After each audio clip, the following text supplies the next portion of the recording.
Let's think about what the two different versions of Caroline's repository look like at this point. Here's what the local version looked like before Caroline interacted with GitHub at all. Then she pushed the master branch, and then, since all the commits were on the master branch, everything got sent. So at that point, they had exactly the same history. Then Caroline edited a file directly on GitHub and made a commit on the master branch, updating master. So this is where we are now. Her local version is out of date with the remote GitHub version.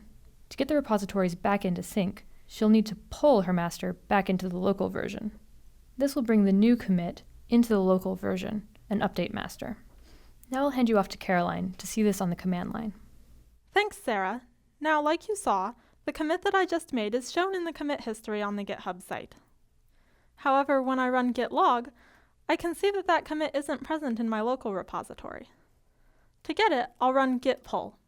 Like when I run git push, I need to specify the remote, which I've named origin. For pull, I'll also need to specify the branch I want to pull, which is the master branch on the remote.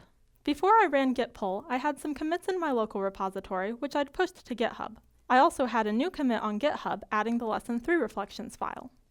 When I pulled the master branch from the origin repository, that is, my repository on GitHub, it pulled all of the commits reachable from the master branch on GitHub down into my local repository.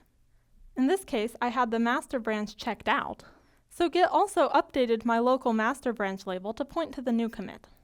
Now, it's not necessary for these two names to be the same, but they usually are. Then I'll run git log again, and I can see that my new commit is present in my local repository now. Now go ahead and pull the changes you just made on GitHub into your local repository. When you're finished, which of the following is true? Are there changes in your local repository that are not present on GitHub? Are there changes on GitHub that are not in your local repository? Or is neither true? All the changes in your local repository are present on GitHub and vice versa.